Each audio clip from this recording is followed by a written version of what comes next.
இப்போ இந்த காலகட்டத்தில் ஸல்லல்லாஹு அலைஹி வஸல்லம் இஸ்லாத்தை மக்கள் மத்தியில் கொண்டு வரும் பொழுது அதை ஏற்றுக்கொண்டு இந்த இஸ்லாத்திற்கு வலிமையாக பலமாக இருந்தவங்க பார்த்தா நீங்கள் 99% வாலிபர்கள் தான்.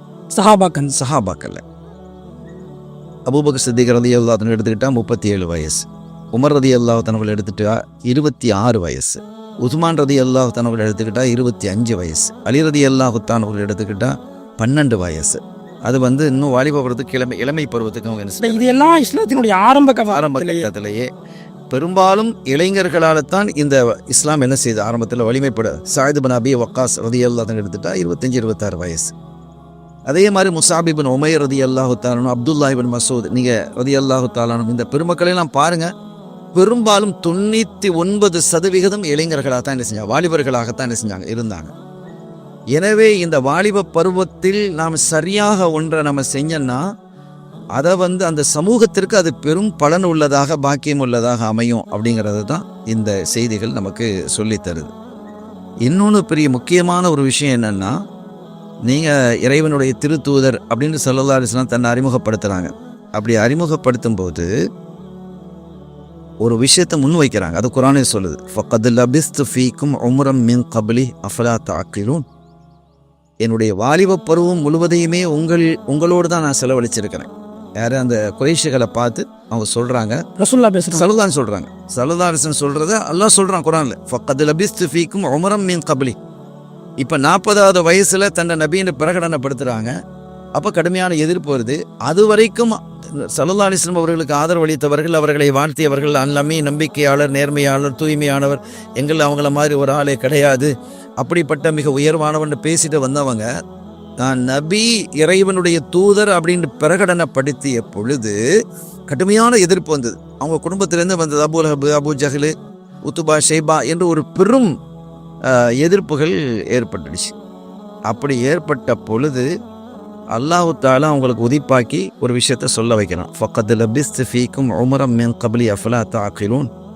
நான் ஒரு இன்னொன்று கேட்டாங்க, அல்லாஹ் இறை தூதரை அனுப்புறதுக்கு உங்களை தவிர வேறு ஆள் கிடைக்கலையா அப்படிலாம் என்ன செஞ்சாங்க அந்த குறைஷிகள் கேட்ட பொழுது, என்னுடைய வாலிப பருவத்தை நான் உங்களோடு தான் கழித்திருக்கிறேன். என்னுடைய வாலிப பருவம் எப்படி கடந்தது, நான் எப்படி இந்த நாட்களை கடத்தி வந்திருக்கிறேன், என்னுடைய செயல்பாடுகள் என்னங்கிறத நீங்கள் என்ன செய்கிறீங்க, பார்த்துக்கிட்டு தானே இருக்கிறீங்க. அப்போ தன்னுடைய நுபுவத், தன்னுடைய ரிசாலத், நான் நபி, நான் அல்லாஹ்வின் தூதர் என்பதற்கு சான்றாக ஸல்லல்லாஹு அலைஹி வஸல்லம் வச்சதை தன்னுடைய வாலிப பருவத்தை தான். இது ஒரு பெரிய விஷயம். நபித்துவத்துக்கான ஆதாரத்தை வச்சு தன்னுடைய வயசு, தன்னுடைய வாலிப வயசை வைக்கிறாங்க.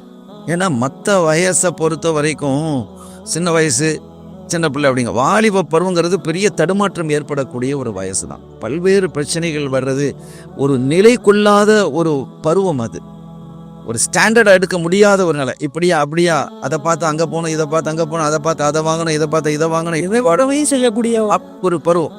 ஆனால் அதில் ஒரு நிலைப்பாடான, ஒரு வலிமையான, உறுதிமிக்க ஒரு மனிதனாக வளர்ந்துட்டான்னு சொன்னால் அவன் காலமெல்லாம் சக்ஸஸ்ஃபுல்லாக அவனுடைய வாழ்க்கை இருக்கும். அப்படிங்கிறது தான் இதன் மூலமாக இஸ்லாம் நமக்கு என்ன செய்கிறது, சொல்லுகிறது. அப்போ அபூ குபைஸ் மலையின் மீது இருந்து தன்னை நபி, நான் இறைவன் நபி என்று சொல்வதற்கு முன்னால் ஒரு விஷயத்த சொல்கிறாங்க. இந்த மலைக்கு பின்னால் ஒரு படை உங்களை தாக்க வருது அப்படின்ட்டு நான் சொன்னால் நீங்கள் நம்புவீங்களான்னு கேட்குறாங்க. இந்த பக்கத்தில் நிற்கிறாங்க மக்கள்.